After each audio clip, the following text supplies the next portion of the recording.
Hello दोस्तों। आज के बेसिकली सेशन में हम लोग कुछ इंपॉर्टेंट टॉपिक डिस्कस करने वाले हैं इंडियन इकोनॉमी के, जो आपकी एग्जाम पॉइंट ऑफ व्यू से बहुत ज़्यादा इंपॉर्टेंट है। जिसमें कि सबसे पहले आता है हमारे जो आप स्टडी करोगे किससे बेसिस पे करोगे, जैसे कि रेफरेंस बुक्स है।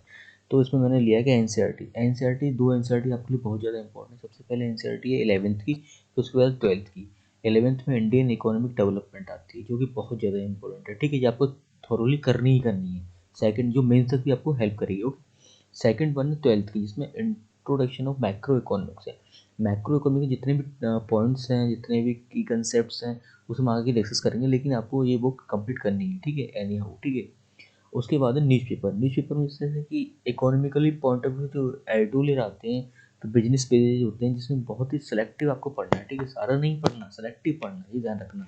सारा सारा पढ़ते रहोगे टाइम वेस्ट हो जाएगा, कुछ नहीं हो पाएगा। ठीक है, जिसमें कि एडिटोरियल और मेरा जो सेशन होगा ये बेसिकली यही होगा कि आपका पीडीएफ निकल जाए, और मेंस के लिए जो टाइम होता है ना उसके बीच में, तो जो भी रिलेटिव जो एडिटोरियल डालते हैं या बिजनेस पेज पर सेलेक्टिव जब डिस्कशंस होते हैं, उसको आप रीड करोगे तो बेसिकली बहुत फ़ायदा करेगा मेंस में। ओके, उसके बाद आता है इकोनॉमिक सर्वे।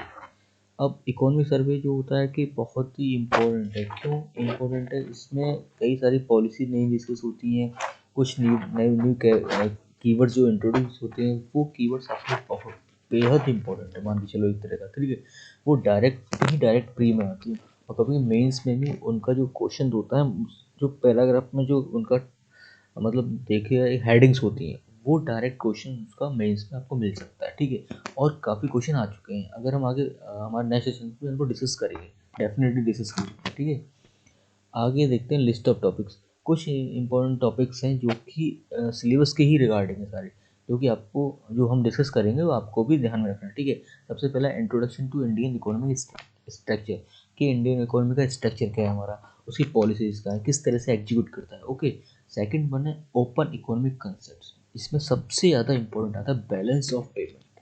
हम जनरली इसमें लिख रहे हैं बैलेंस। अब बैलेंस क्या होता है? बैलेंस पॉजिटिव भी हो सकता है, बैलेंस नेगेटिव भी हो सकता है, बैलेंस जीरो भी हो सकता है। तो उसके रिगार्डिंग हम आगे डिस्कस करेंगे। बट आपको बैलेंस ऑफ पेमेंट देखने वाली बात यह है कि हम ज़्यादातर रिगार्ड जो भी हम डील करेंगे एक्सपोर्ट एंड इम्पोर्ट में करेंगे, क्योंकि बैलेंस ऑफ पेमेंट जो है हमारा एक्सपोर्ट इम्पोर्ट में ही ज़्यादातर हम इंडियन इकोनॉमी के नेक्स्ट में देखेंगे कि बैलेंस है पॉजिटिव है। पॉजिटिव कब होगा? जब हमारा एक्सपोर्ट ज़्यादा हो। क्यों? एक्सपोर्ट ज़्यादा होगा तो हमारे पैसे आएंगे, तो हमारा जो होगा, अगर हम देखा जाए तो पैसे ज़्यादा आ रहे हैं, पैसे दे कम रहे हैं, तो क्या होगा? पॉजिटिव बैलेंस हो जाएगा। नेगेटिव कब होगा? जब हमारा इम्पोर्ट ज़्यादा करेंगे, क्योंकि हम इम्पोर्ट करने में हम क्या होगा, पेमेंट बाहर करेंगे, वो भी डॉलर में करेंगे। ठीक है, फॉरेन कंट्रीज को। ठीक है, उसके बाद हम देखते हैं प्लानिंग। प्लानिंग बेसिकली अब इग्नोर मार सकते हो, लेकिन मेरे अकॉर्डिंग इग्नोर नहीं मारो तो बेटर रहेगा, क्योंकि जो पॉवर्टी और इन्फ्लेशन, पॉवर्टी हुई और क्या कहते हैं इंक्लूसिव डेवलपमेंट हो, ये सब प्लानिंग के ही पार्ट्स रह चुके हैं। ठीक है, इनमें ये कीवर्ड यूज हो सकते हैं, any how question put up हो सकता है, या आपके प्री में भी आ सकता है। ठीक है, बेसिकली तो 2017 तक था, लेकिन गवर्नमेंट ने क्या 2015 तक बंद कर दिया। ठीक है, उसका नीति आयोग आ गया। ठीक है, तो प्लानिंग कमीशन को आप देख सकते हो, इग्नोर नहीं मारना है मेरे अकॉर्डिंग। ठीक है, उसके बाद हिस्टोरिकल प्लानिंग, बेसिकली क्या हुआ था, किस तरह से ग्रोथ की थी, डेवलपमेंट क्या हुआ, किस तरह से उतार चढ़ाव हुआ, रिसेशन वगैरह, क्राइसिस, सब आपको बैलेंसिंग तरह का आपको जो हिस्टोरिकल से किस तरह से आजकल, तो कंपेरेटिव स्टडी करनी है आज के सिनेरियो में और पहले सिनेरियो में कितना डिफरेंस था। ये मेंस में काफ़ी जो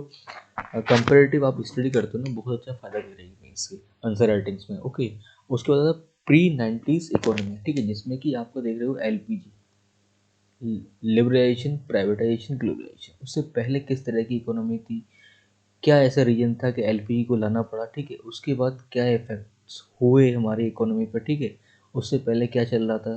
ठीक है, ये सब हमको स्टडी करनी है, और इकोनॉमी इसका मेंस में बहुत ज़्यादा क्वेश्चन आते हैं। ठीक है, ध्यान रखना है इस चीज़ को, जो भी कंपेरेटिव स्टडी होती है तो मेंस में काफ़ी ज़्यादा क्वेश्चन आते हैं। ठीक है, उसके बाद है मॉनेटरी पॉलिसी एंड बैंकिंग, बहुत ही ज़्यादा इंपॉर्टेंट है, ध्यान रखना, क्योंकि प्री में डायरेक्ट क्वेश्चन से आते हैं। क्योंकि प्री का hot topic monetary policy banking है, क्योंकि इंडियन सिनेरियो में प्रॉब्लम भी यही सबसे ज़्यादा है, और आपको यही ज़्यादा मदद करती है हर चीज़ को निकालने में। ठीक है, क्योंकि मॉनेटरी है, बैंकिंग, तो सिस्टम को चलाने के लिए इन चीज़ों की बहुत ज़रूरत होती है। ठीक है, इसमें कि सबसे ज़्यादा कैपिटल मार्केट देखा है तो बॉन्ड्स भी होता है, शेयर भी होता है, ये हमको पढ़ेंगे। ठीक है, थोरोली पढ़ेंगे।